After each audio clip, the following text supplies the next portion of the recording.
وبه نستعين على أمور الدنيا والدين أشهد أن لا إله إلا الله وحده لا شريك له وأشهد أن محمدا عبده ورسوله صلى الله عليه وعلى آله وصحبه ومن سار على نهجه وتمسك بسنته إلى يوم الدين رب اشرح لي صدري ويسر لي أمري واحلل عقدة من لساني يفقه قولي اللهم علمنا ما ينفعنا وانفعنا بما علمتنا وزدنا علما ya rabbal alamin. Kita panjatkan puji syukur kehadirat Allah Azza wa Jal di kesempatan yang mulia ini, di waktu yang istimewa ini. Allah izinkan kita untuk berjumpa kembali, bermajelis kembali di salah satu rumahnya yang dimuliakan dan yang dicintai ini.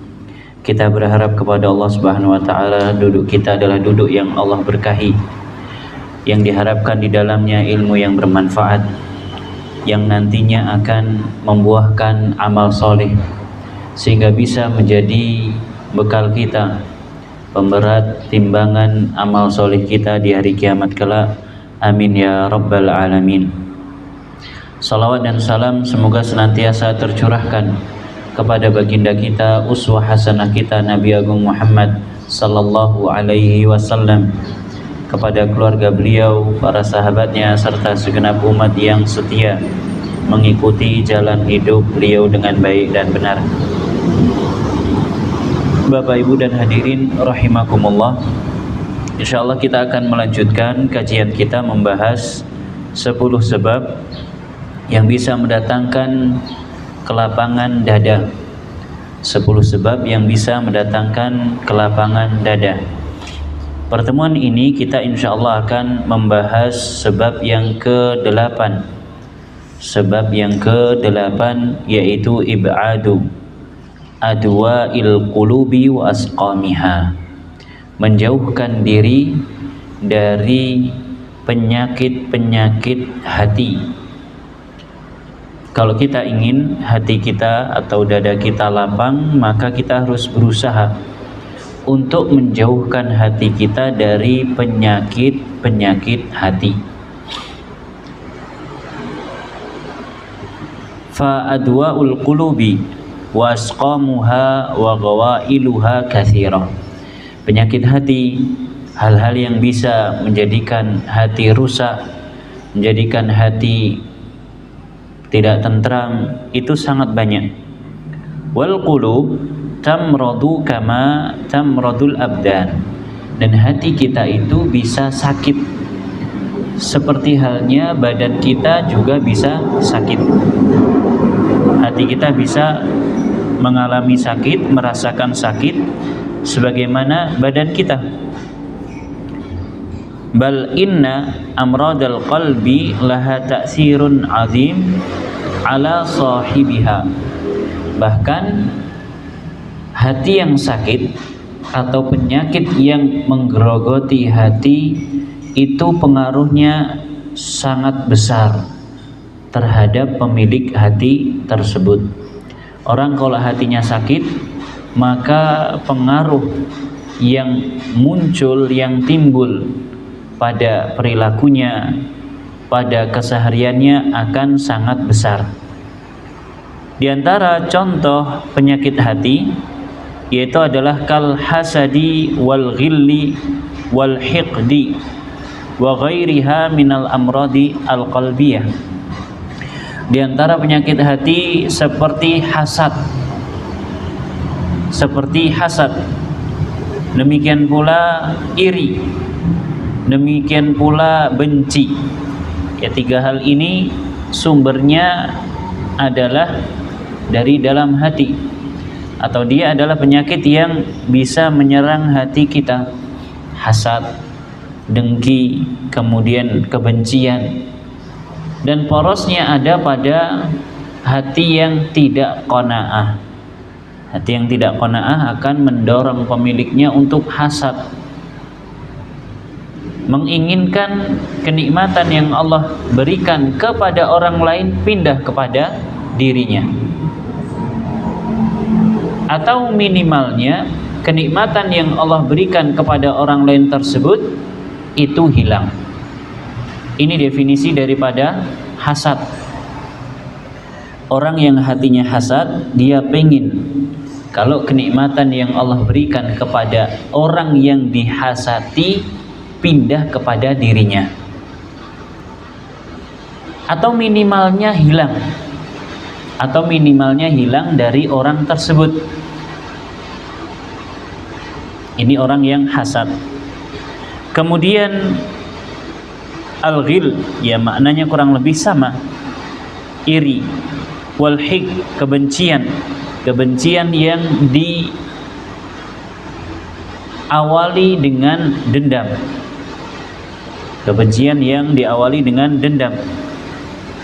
Ini semuanya adalah penyakit hati, dan masih ada penyakit hati yang lainnya seperti sombong, seperti kikir, bakhil, kemudian bersandar kepada selain Allah, berlabuh kepada selain Allah. Maka ini semua adalah penyakit hati yang kita sebagai seorang mukmin harus berusaha untuk membersihkan hati kita dari penyakit-penyakit tersebut.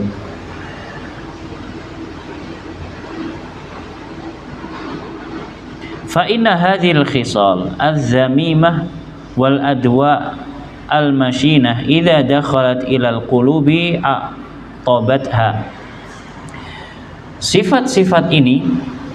Sifat-sifat yang rendahan ini, demikian pula penyakit-penyakit yang membahayakan ini kalau masuk ke dalam hati, maka akan menjadikan hati binasa, merusak hati, kemudian menjadikan hati tersebut binasa.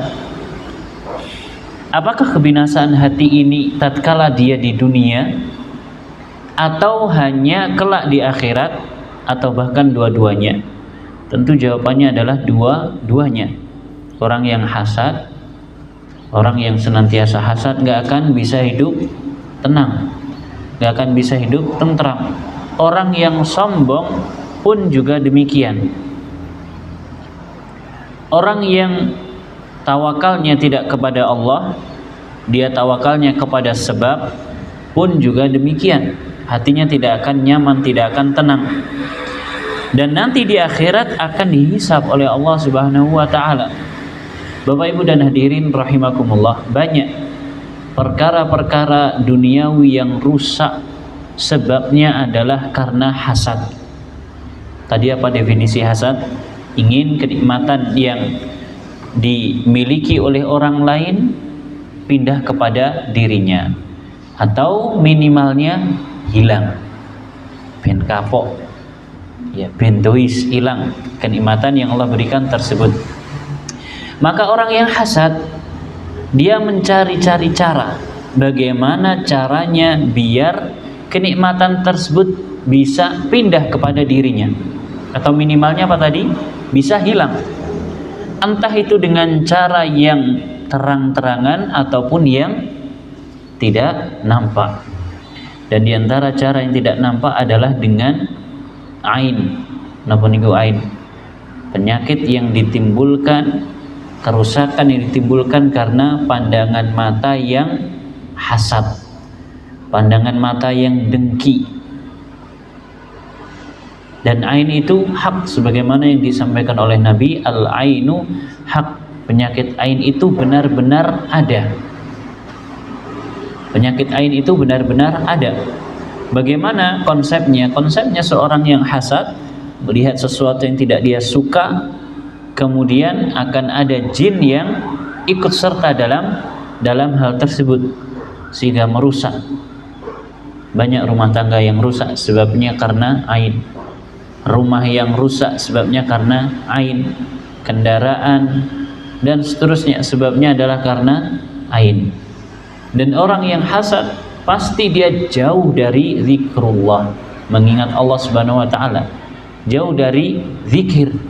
Melihat sesuatu dan dia takjub, maka yang diucapkan bukan kalimat-kalimat zikir, sehingga sesuatu yang dia lihat rusak, mengalami kerusakan.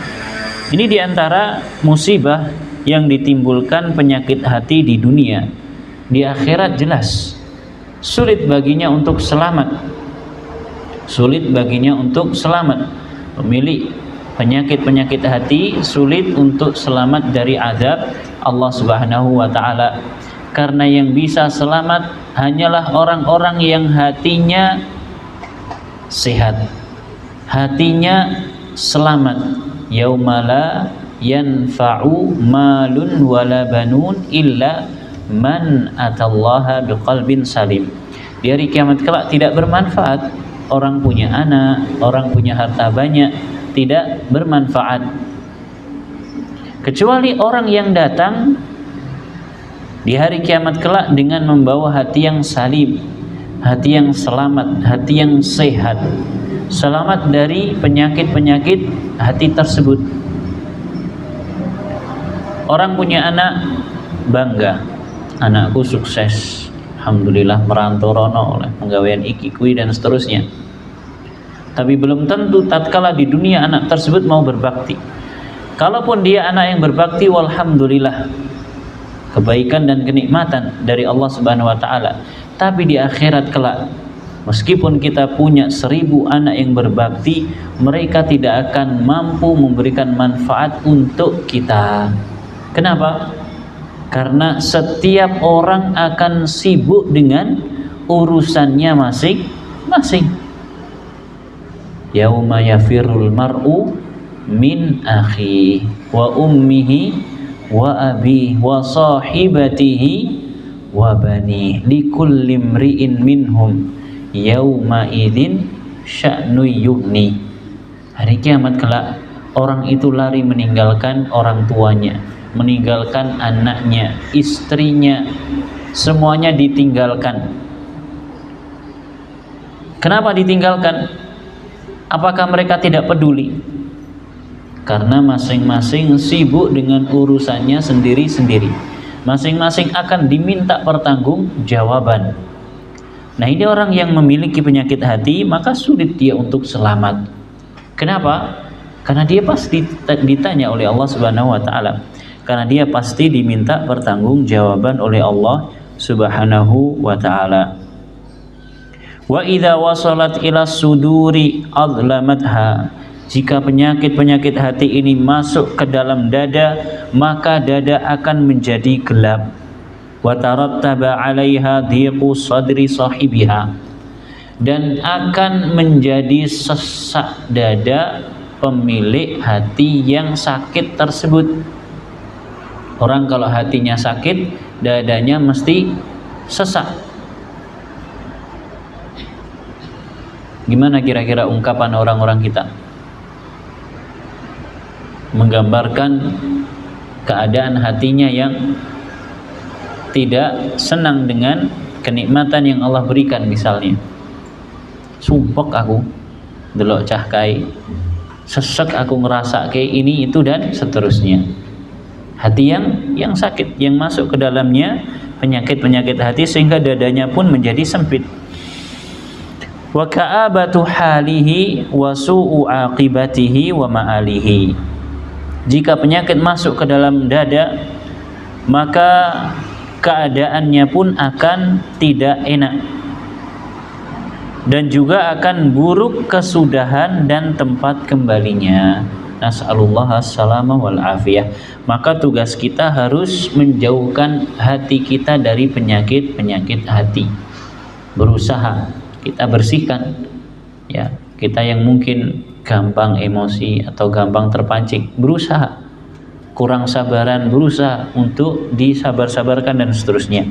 Wa amma man salima min hadhil amrad wa amtala'a qalbuhu bi abdadiha. Adapun orang yang selamat dari penyakit-penyakit hati ini dan bahkan hatinya penuh dengan lawan dari penyakit-penyakit hati ini, jadi alhamdulillah hatinya selamat dari penyakit hati. Kalau selamat berarti bersih. Bahkan ternyata hati ini dipenuhi dengan kebalikan dari penyakit, berarti perkara-perkara yang positif, yang bermanfaat. Contohnya seperti kal amanati wal wafa'i wasidqi wal ithar. seperti amanah. Amanah niku napa, Pak? Bahasa kita. Amanah ya amanah, menepati janji. Biasanya seperti itu. Itu orangnya amanah, dapat dipercaya. Setiap ada sesuatu yang dibebankan kepadanya, dia menunaikan dengan sebaik mungkin. Amanah.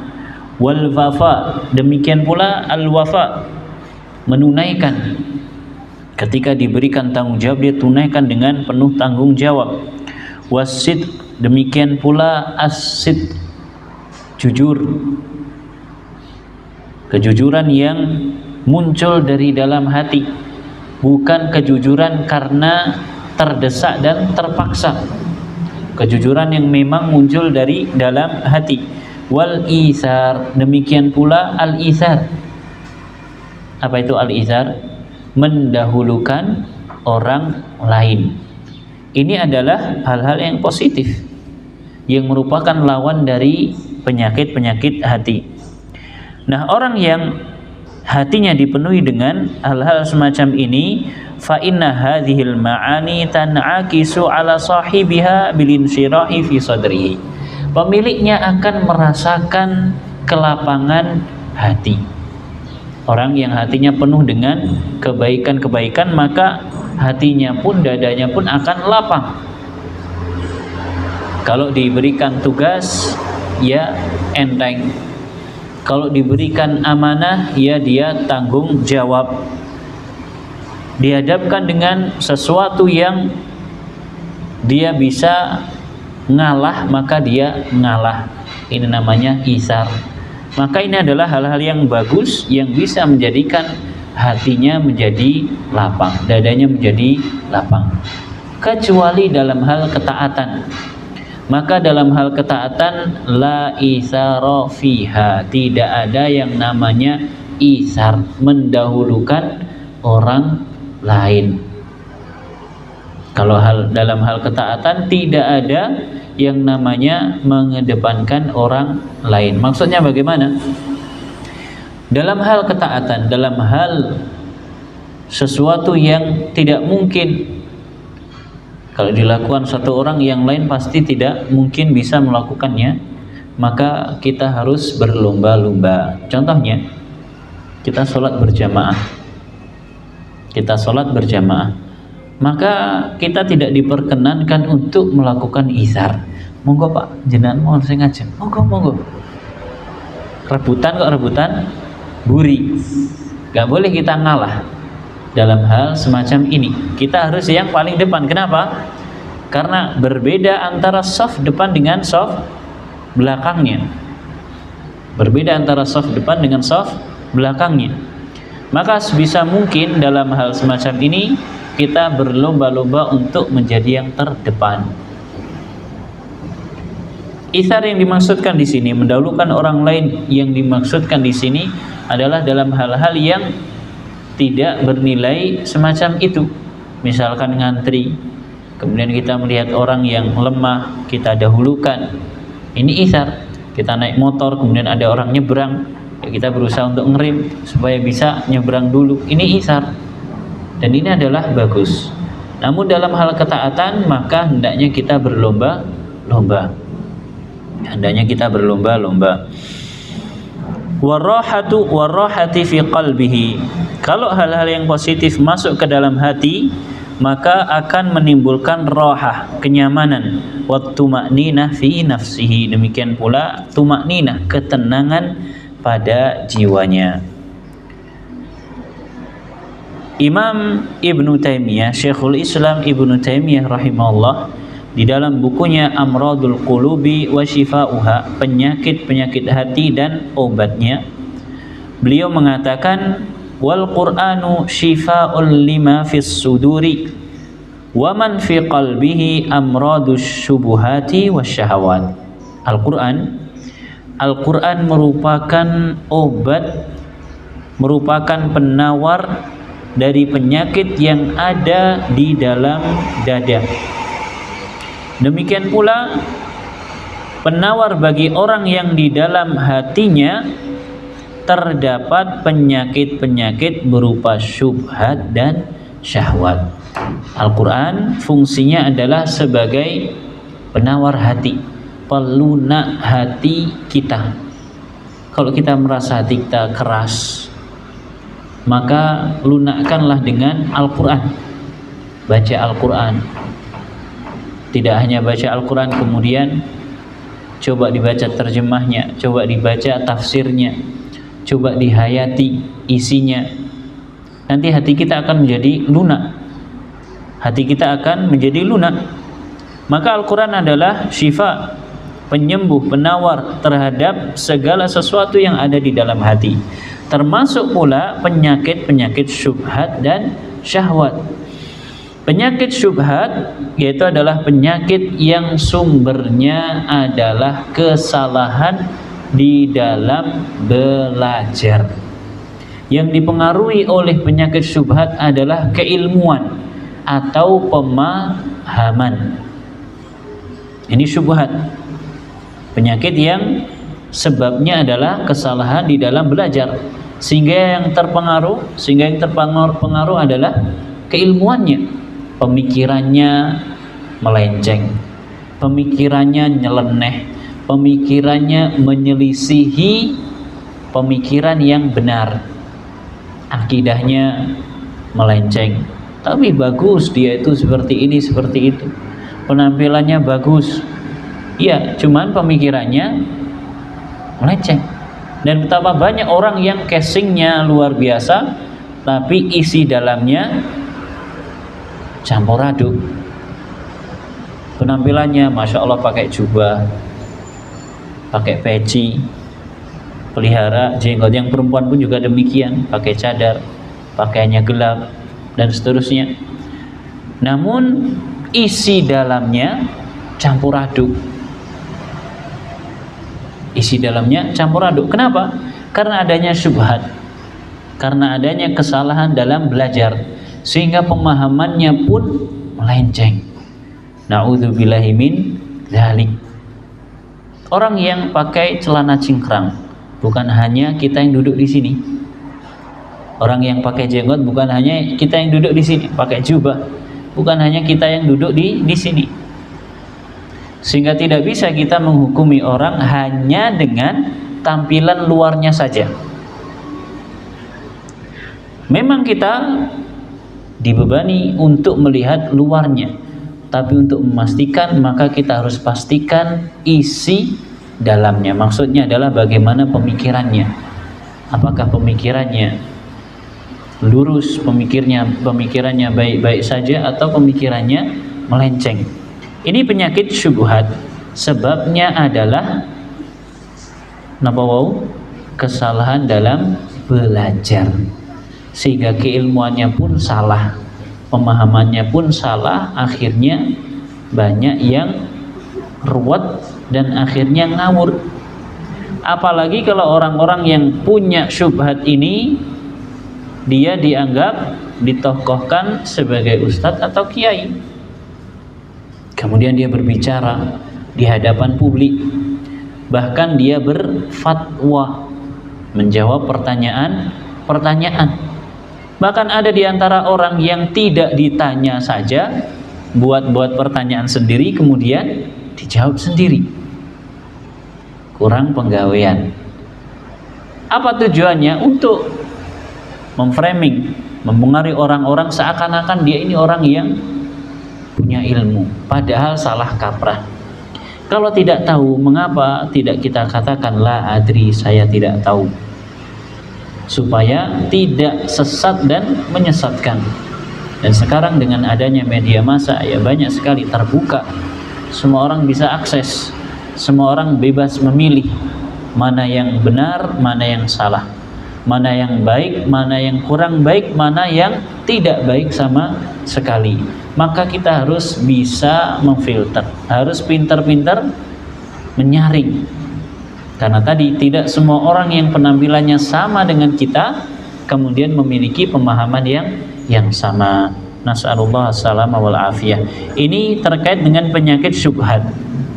Yang kedua adalah penyakit syahwat. Penyakit syahwat ini mempengaruhi niat, mempengaruhi keinginan atau iradah, kehendak. Orang yang terkena penyakit syahwat, maka keinginan hatinya itu hanya yang enak-enak saja. Wong sing seneng dahar niku nafsu syahwat atau nafsu syubhat, Pak Bu. Nafsu syahwat, keinginan. Orang yang naudzubillah suka main perempuan. Syahwat atau syubhat? Syahwat. Orang yang suka judi. Syahwat. Syahwat kepada harta. Dan ini semua adalah penyakit hati. Obatnya apa? Obatnya adalah dengan Al-Quran. Terus bagaimana? Apakah hanya dibaca saja? Tidak. Kembali kepada Al-Quran, bukan maknanya hanya membaca Al-Quran saja atau menghafalkannya saja, tapi berserah diri kepada Allah Subhanahu wa Ta'ala dengan cara menerima semua yang Allah tetapkan di dalam Al-Quran. Caranya bagaimana? Caranya dengan belajar yang benar, sehingga penyakit syubhat dan syahwat ini bisa dihilangkan. Fafihi minal bayyinati ma yuzilul haqqa minal batil. Maka di dalam Al-Quran terdapat penjelasan-penjelasan yang bisa menghilangkan atau bisa membedakan antara kebenaran dan kebatilan. Makanya di antara doa yang diajarkan, Allahumma arini al-haqqa haqqan warzuqna ittiba'ahu. Ya Allah, tunjukkanlah kepada kami kebenaran sebagai kebenaran, dan berikanlah rizki kepada kami untuk mengikutinya. Nanti mireng doa niki. Nanti doa yang banyak dipanjatkan oleh kaum muslimin, termasuk kita, termasuk tetangga-tetangga kita. Minta diperlihatkan kebenaran dan minta kepada Allah supaya diberikan rizki untuk mengikuti kebenaran tersebut. Wa arinal batila batilan warzuqna ijtinabahu. Dan tunjukilah kepadaku kebatilan sebagai sebuah kebatilan, dan berikanlah rizki kepadaku untuk menjauhinya. Yang jadi masalah Bapak Ibu, terkadang tatkala seseorang berdoa kemudian kita mengaminkan, sing donga kali sing ngamini mboten mudeng. Isine donga niku napa? Akhirnya napa? Ya kurang ngewes tok. Cuman dibaca tok, diamini, kemudian walhamdulillahirabbil alamin. Doa untuk orang yang sudah meninggal pun pakai doa itu. Apa kaitannya dengan orang yang meninggal? Diamini. Maka dari sini kita harus belajar apa isi kandungan doa yang akan kita panjatkan. Jangan hanya latah dan membeo ngikuti orang baca doa ini kemudian kita ikut-ikutan baca. Sedangkan kita tidak tahu apa makna doa yang dibaca tersebut. Belum sampai apakah doa ini adalah doanya Nabi atau bukan doanya Nabi. Karena doa itu Bapak Ibu ada yang berasal dari Al-Quran dan Sunnah, dan ada yang berasal dari selainnya. Doa yang sesuai dengan keinginan kita, dan tidak mengapa kita berdoa dengan doa yang semacam itu, asalkan kita tidak menyandarkan kepada Nabi. Seperti kita sebelum makan kita berdoa, Allahumma barik lana fima razaqtana wa qina adzaban nar. Ini bukan dari Nabi Sallallahu Alaihi Wasallam, tapi maknanya benar. Memohon keberkahan rizki, memohon keberkahan makanan yang akan kita makan, dan memohon perlindungan dari neraka. Maknanya benar, namun bukan dari Nabi. Boleh nggak kita baca? Boleh-boleh saja. Tapi yang jadi masalah, terkadang sebagian orang itu latah. Ada orang baca doa, amin saja, tidak memikirkan apakah doa itu isinya apa, yang diharapkan juga apa. Maka hendaknya kita Ya, berdoa kepada Allah Subhanahu wa taala supaya Allah menunjukkan kepada kita kebenaran sebagai sebuah kebenaran, kemudian kita ikuti. Nah, yang jadi masalah karena kita nggak tahu maknanya, akhirnya kebenaran yang ada di hadapan kita pun nggak kita ikuti, bahkan kita tolak. Ini masih dari satu doa tadi, dan kita melihat waqi bagaimana masyarakat yang ada di sekitar kita. Pak Ustadznya, Pak Kiai berdoa dengan doa tersebut mengaminkan, namun ketika ada kebenaran datang bukan hanya diikuti, bukan hanya tidak diikuti, bahkan ditolak, dicerca dan seterusnya. Na'udzubillahi min dzalik. Fayuzilu amrada syubhat. Fayuzilu amrada asyubhah al-mufsidah lil ilmi wat tasawwuri wal idrak. Sehingga Al-Quran ini, kata Imam Ibn Taimiyah, bisa menghilangkan syubhat yang merusak keilmuan, yang merusak pemahaman, at-tasawwur, cara pandang, wal idrak, serta bagaimana pemahaman seseorang. Ini syubhat. Tadi saya sampaikan, syubhat itu sebabnya adalah salah dalam belajar, sehingga keilmuannya pun juga salah, pemahamannya pun juga salah, pemikirannya akhirnya nyeleneh. Kenapa kita melihat orang-orang yang punya pemikiran nyeleneh? Sebabnya karena syubhat, salah dalam belajar. Apalagi, mohon maaf, kalau sudah dilabeli sebagai seorang akademisi. Karena seorang akademisi terkadang dia tertuntut untuk terus melakukan penelitian, akhirnya hal-hal yang bukan hanya tidak bermanfaat, bahkan hal-hal yang salah mereka teliti, tapi justru dia atau mereka malah ikut-ikutan. Na'udzubillahi min dzalik. Bihaitsu yaral asya'a 'ala ma hiya 'alaih. Sehingga dengan hilangnya penyakit syubhat, kita bisa melihat semua perkara sesuai dengan faktanya, baik itu perkara agama ataupun perkara dunia. Perkara agama ataupun perkara dunia. Karena syubhat ini akan selain merusak pemikiran juga merusak keyakinan. Bisa merusak keyakinan. Kemudian selanjutnya, wa fihi minal hikmati wal mau'izati al hasanah. Ini masih perkataan Syekhul Islam Ibn Taimiyah. Di dalam Al-Quran terdapat hikmah dan mau'izah hasanah. Di dalam Al-Quran terdapat hikmah. Hikmah itu biasanya kalau orang kita diterjemahkan dengan kata-kata bijak. Wal mau'izah hasanah, wejangan-wejangan, nasihat-nasihat yang baik. Di antaranya bitarghibi wat tarhib. Di dalam Al-Quran terdapat targhib, motivasi, supaya kita senantiasa berpikir positif, melakukan hal-hal yang positif dan seterusnya. Wat tarhib, dan sisi yang lain ada tarhib. Lawannya motivasi apa, Pak? Ancaman. Kalau tarhib tadi motivasi atau hasungan, kalau tarhib ancaman supaya kita lari, meninggalkan perkara-perkara yang dibenci, perkara-perkara yang dilarang. Wal qasasil lati fiha ibrah. Di dalam Al-Quran terdapat kisah-kisah yang mengandung ibrah, mengandung pelajaran-pelajaran. Ma yujibu salahal qalbi, yang bisa menjadikan hati jadi baik. Kadah nama mboten Pak kisah-kisah di dalam Al-Quran? Kadah. Contohnya kisah napa? Contohnya kisah napa? Kok mendel? Kadah sangat. Contohnya kisah Nabi sinten?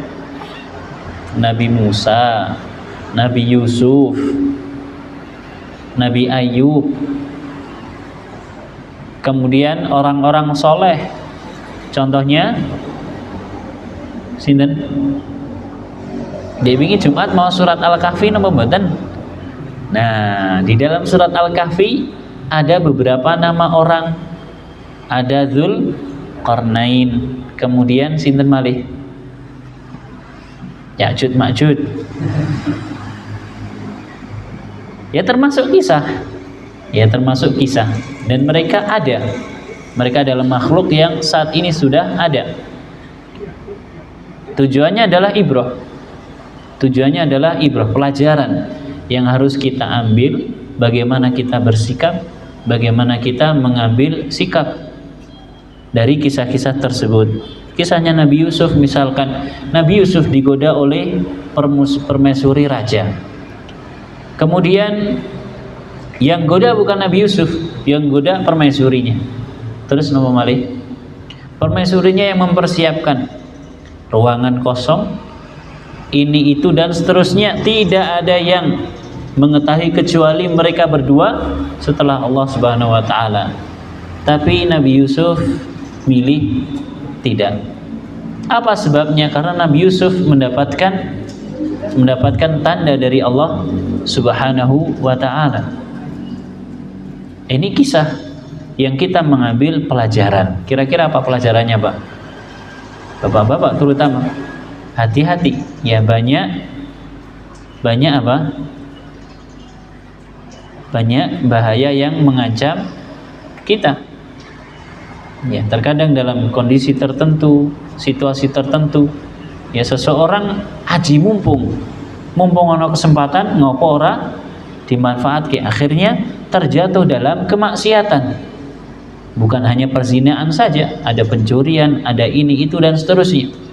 Nabi Yusuf yang sudah di depannya saja Allah kasih tanda, kemudian Nabi Yusuf berpaling, dijaga oleh Allah Subhanahu wa taala. Maka kita hendaknya semacam itu, kita yang mencari nafkah, para laki-laki, ya ada kesempatan rana wong aman cukup. Allah Subhanahu wa taala melihat, Allah mendengar, Allah mengawasi. Apakah kita akan memberikan makanan kepada anak kita dengan perkara-perkara yang haram? Tentunya tidak. Ma yujibu salahal qalbi fa yarghabul qalbu fima yanfa'uhu, sehingga dengan membaca Al-Qur'an, mentadabburinya, merenungkannya, hati akan menjadi semangat, termotivasi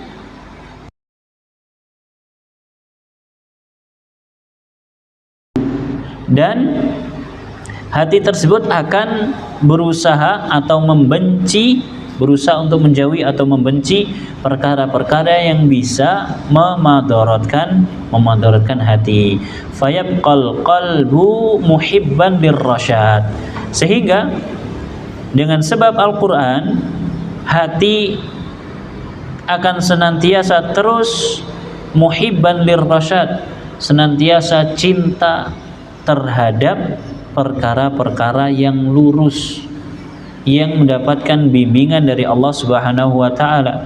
Mubghidan lil ghai, membenci perkara-perkara yang menyimpang. Apa sebabnya? Al-Qur'an. Mempelajari Al-Qur'an, merenungkan, mentadabburi, hatinya kemudian lebih condong kepada perkara-perkara yang baik, perkara-perkara yang lurus. Adapun yang menyimpang-nyimpang maka tidak suka. Ba'da an kana muridan lil ghaib, padahal mungkin sebelumnya hati tersebut menginginkan penyimpangan. Ada satu kisah yang saya dengar dari Syekh Yasir Ad-Dusari, Imam Masjidil Haram, tatkala beliau masih muda dan setelah hafalan Al-Qur'an. Dan diantara adat mereka adalah semacam itu. Dari kecil ya di setiap masjid ada TPA, dan benar-benar TPA. Kalau kita TPA di tempat kita, lulus Iqra jilid 6, berarti lulus sudah TPA-nya. Haflah akhir sana, kemudian wisuda sudah lulus. Al-Qur'an enggak, kan sudah lulus Iqra 6. Di mereka tidak, di mereka itu TPA-nya ya benar-benar tempat pembelajaran Al-Qur'an. Mulai dari membaca seperti kita membaca Iqra, belajar membaca, kemudian tahsin Al-Qur'an, kemudian menghafal Al-Qur'an sampai selesai, sampai murajaah, mengulang kembali hafalan Al-Qur'an, dari awal sampai selesai, ulang lagi, itu dilaksanakan di TPA, di masjid-masjid. Syekh Yasir pernah pada Isya dia akan setoran kepada gurunya. Kemudian pas dia akan membaca, ternyata ada orang datang dari masjid, dari luar masjid. Kemudian orang ini, anak muda ini mengatakan, "Syekh, saya ingin baca Al-Quran kepadamu setoran." Maka Syekh tersebut mengatakan, "Sebentar, saya mau baca ini Yasir. Kamu keluar dulu wudu, kemudian sholat 2 rakaat, kemudian kamu persiapkan apa yang mau kamu baca ke saya." Setelah itu berlangsung setengah jam kurang lebih, maka dipanggillah pemuda tersebut. Maka pemuda tersebut setelah maju ke hadapan Syekh, dia mengatakan, "Syekh gak jadi baca, gak jadi baca." Kemudian didudukkanlah sama Syekh dan dikasih tahu, "Saya tahu, sebenarnya saya melihat dari raut mukamu, nampak bahwa jiwamu itu sedang kelaparan. Jiwa kita ini Bapak Ibu bisa lapar. Dan nampak dari raut wajah seseorang." Maka Syekh ini tadi mengatakan, "Makanya saya suruh kamu wudu, sholat 2 rakaat, kemudian baru persiapkan apa yang mau kamu baca ke saya. Setelah kamu membaca, jiwamu mengkonsumsi asupan-asupan rohani, sehingga sekarang sudah kenyang dan sudah tidak butuh lagi untuk membaca kepada saya." Ya seperti layaknya kita waktu kita kecil dulu, kita kalau membaca Al-Quran kan ke guru kita, ke ustadz atau ustadzah kita yang ngajar TPA. Kurang lebih gambarannya seperti itu. Dia ujuk-ujuk datang pengen baca, ternyata suruh wudu dulu, sholat, kemudian kamu persiapan, nanti kalau sudah siap baru maju ke saya. Maknanya apa? Maknanya Al-Quran ini dia bisa memberikan motivasi dan bisa memberikan asupan-asupan rohani, sehingga orang yang mungkin awalnya dia suka hal-hal yang melenceng bisa jadi lurus. Pengen melenceng sebab baca Al-Quran kemudian hilang. Ini masih baca saja, belum mentadaburi, belum mempelajari tafsirnya, mengamalkan dan seterusnya, masih baca saja, memberikan efek pengaruh yang luar biasa. Fal Qur'anu muzilun lil amradil mujibati lil iradatil fasidah. Maka Al-Quran, kata Imam Ibnu Taimiyah, bisa menghilangkan penyakit-penyakit yang menyebabkan seseorang iradah atau keinginannya buruk, hatta yasluha al-qalbu, sehingga keinginan iradah yang buruk tadi hilang, kemudian hatinya pun jadi baik. Ini Al-Quran, pengaruhnya sangat luar biasa. Karena itu Bapak Ibu, upayakan dalam sehari kita membaca Al-Quran. Terutama kalau saya boleh memberikan masukan, terutama ba'da subuh. Upayakan membaca Al-Quran. Ora ketang mung selembar. Upayakan baca Al-Quran. Supaya apa? Keberkahan hari kita itu ditentukan di awalnya. Kalau awal hari kita mulai dengan keberkahan, maka insya Allah sampai akhir hari kita akan terus diliputi dengan keberkahan. Dan saya sendiri membuktikan, kalau pagi nggak baca Quran, anane ngasih sore niku sumpek. Barulah kita sadar, jam 10, jam 1, jebul mangisu, pulang sholat subuh langsung aktivitas. Tidak masalah kita setelah subuhan kita langsung aktivitas. Namun kita terlewat dari wirid yang paling afdol, yaitu membaca Al-Quran. Baca Al-Quran setiap pada subuh, sehingga terkumpulkan minimal 2 keberkahan. Keberkahan Al-Quran dan keberkahan waktu pagi, waktu subuh. Wallahu ta'ala a'lam. Fatasluhu iradatuhu, sehingga dengan sebab Al-Quran keinginan seseorang menjadi baik. Wa ya'uda ila fitratihi allati futira 'alaiha. Seseorang yang awalnya ingin menyimpang kemudian baca Al-Quran, jadilah fitrahnya kembali lurus sebagaimana yang Allah telah gariskan. Fitrah niku napa Pak bahasa kita? Ya fitrah, ya kejiwaan. Jiwanya akan menjadi lurus lagi. Kama ya'udul badanu ilal halid tabi'i, seperti halnya badan kita bisa kembali kepada posisi atau keadaan semula. Sebelumnya mungkin sakit, katakan orang jatuh, kemudian apa? Keselio, dipijet, kembali lagi normal lagi. Yaqtadi al-qalbu minal imani wal qur'ani bima yuzakkihi wa yu'ayyiduhu. Hati kita ini bisa yaqtadi, tadi saya sebutkan, bisa mengkonsumsi asupan-asupan rohani berupa keimanan dan Al-Quran. Bima yuzakkihi, dengan hal-hal yang bisa mensucikan hati kita. Hati kita ini bisa dan butuh asupan-asupan rohani, butuh diingatkan, butuh diberikan wejangan, butuh untuk dibacakan Al-Quran. Kenapa? Karena dia bisa merasakan kelaparan, dia bisa merasakan kehausan, haus, dahaga terhadap nasihat-nasihat yang baik yang bisa meluruskan. Wa yu'ayyiduhu kama yaqtadhi al-badanu bima yunammihi wa yuqawwimuhu.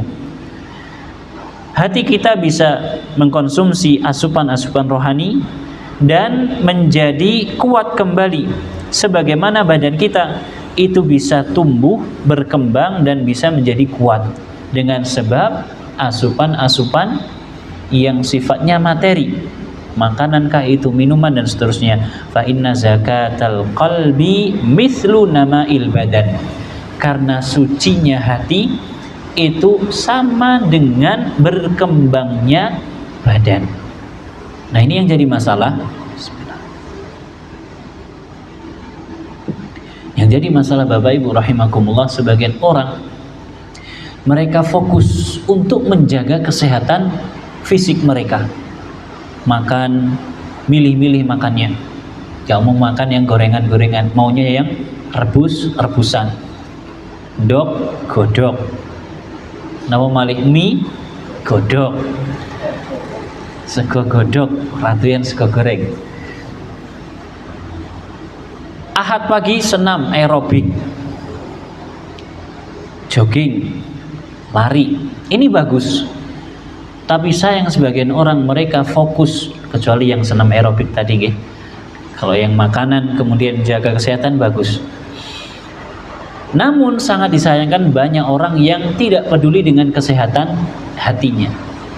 Fisiknya bagus, fisiknya seger buger, tetapi hatinya berpenyakit bahkan mati. Hatinya berpenyakit bahkan mati. Sungguh kasihan orang yang semacam itu. Ya, sungguh kasihan orang yang semacam itu. Hanya peduli dengan tubuhnya atau fisik tubuhnya, namun dengan hatinya tidak peduli. Waz-zakatu fil lughah, zakat atau kesucian secara bahasa maknanya adalah annama wa ziyadatu fis shalah, berkembang dan bertambah dalam kebaikan. Ini makna kalimat zakat. Orang yang membayar zakat, menunaikan zakat, zakat yang kita maksudkan bukan hanya zakat fitrah saja. Karena kalau kita sampaikan zakat, yang terlintas langsung napa? Setahun pisan sadurunge bodo. Kalau kita sampaikan zakat, yang terlintas seperti itu. Padahal zakat itu banyak. Dan orang yang wajib zakat dia harus menunaikan. Dia harus menunaikan zakat hewan ternak, zakat pertanian, perdagangan, zakat barang-barang yang berharga seperti emas dan perak, uang, harus dikeluarkan zakatnya sesuai dengan aturan yang telah ditetapkan oleh syariat. Nah, ketika seseorang mengeluarkan zakat, maka maknanya ini adalah annama wa ziyadah, akan tumbuh dan bertambah, akan berkembang. fis shalah, di dalam kebaikannya. Jadi orang yang bayar zakat, saya panen nih, selama saya tanam, tak airi pakai air hujan, berarti ketika panen dia harus bayar zakat.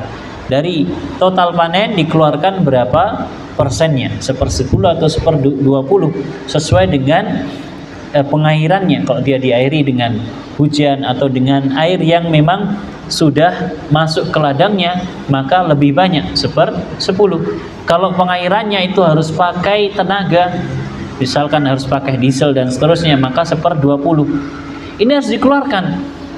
Loh, berarti panenan saya jadi berkurang? Tidak, justru akan bertambah.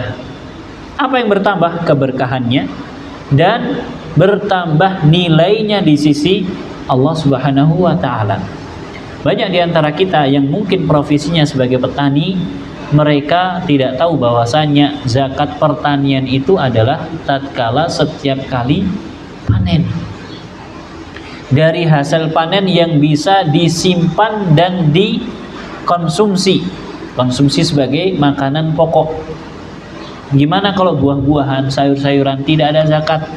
Jenengan lek tandurane kenci, berarti zakat apa mboten? Mboten. Tidak ada zakatnya ketika panen. Nah, ini tujuannya. Tujuan syariat kita adalah mengembangkan dan memberikan keberkahan serta kebaikan di dalamnya. Yuqalu zakatu syai'i idza nama fis shalah. Dikatakan dalam ungkapan Arab, zakatu syai' au zakat syai'u idza nama fis shalah, jika benda tersebut berkembang dalam kebaikan. Fal qalbu yahtaju an yatarabba au yutarabba. Maka hati itu butuh untuk dirawat. Hati itu butuh untuk dirawat. Fayanmu wa yazid, sehingga hati itu bisa berkembang dan bertambah. Bisa berkembang. Hatta yakmula wa yasluh, sehingga hati kita bisa sempurna dan jadi baik. Perlu dirawat. Kalau kita punya tanaman, kita biarkan wis ora dirabuk, ora disiram, kering kemudian mati. Hati kita pun juga perlu dirawat, diberikan asupan-asupan rohani dan seterusnya. Hatta yakmula wa yusluh kama yahtajul badanu an yurabba bil aghdhiyatil muslihati lahu, sebagaimana tubuh kita butuh untuk dirawat dengan asupan-asupan yang bisa mendatangkan kebaikan untuk badan. Wala budda ma'a dzalika min man'i ma yadurruhu. Bersama dengan itu harus dijaga dari hal-hal yang bisa menimbulkan madarat pada hati. Fala yanmul badanu illa bi'i'ta'i ma yanfa'uhu wa man'i ma yadurruhu. Badan kita tidak akan bisa tumbuh berkembang dengan baik kecuali dengan memberikan hal-hal yang bermanfaat dan mencegah dari hal-hal yang tidak bermanfaat yang bisa mendatangkan madarat. Kalau orang setiap hari misalkan mengkonsumsi minuman-minuman yang siap saji, minuman-minuman botolan yang berwarna-warni, madarat apa mboten? Madarat. Akan timbul penyakit cepat atau lambat. Tapi kalau dia rawat, dia jaga makanannya, dia jaga minumannya, dia berusaha untuk menjauhkan dari asupan-asupan yang tidak baik, maka akan tumbuh dan berkembang sehat. Ma yanfa'uhu wa man'i ma yadurruhu wa kadzalikal qalbu. Maka demikian pula hati, la yazku fayanmu wa yatimmu salahuhu illa bihusuli ma yanfa'uhu wa daf'i ma yadurruhu. Demikian pula hati tidak akan bisa menjadi baik, menjadi suci, kemudian tumbuh sempurna kebaikannya kecuali dengan memberikan hal-hal yang bermanfaat untuk hati dan mencegah dari hal-hal yang bisa merusaknya. Wallahu ta'ala a'lamu bissawab. Bapak Ibu dan hadirin rahimakumullah, barangkali ini yang bisa disampaikan, mudah-mudahan bermanfaat. Wallahu ta'ala a'lam. Mohon maaf kiranya ada kesalahan dan kekurangan. Kita akhiri dengan membaca doa kafaratul majlis. Subhanakallahumma wa bihamdika asyhadu an la ilaha illa anta astaghfiruka wa atubu ilaik. Wa sallallahu ala nabiyyina Muhammad wa ala alihi wa sahbihi wa sallama tasliman katsira. Wassalamualaikum warahmatullahi wabarakatuh.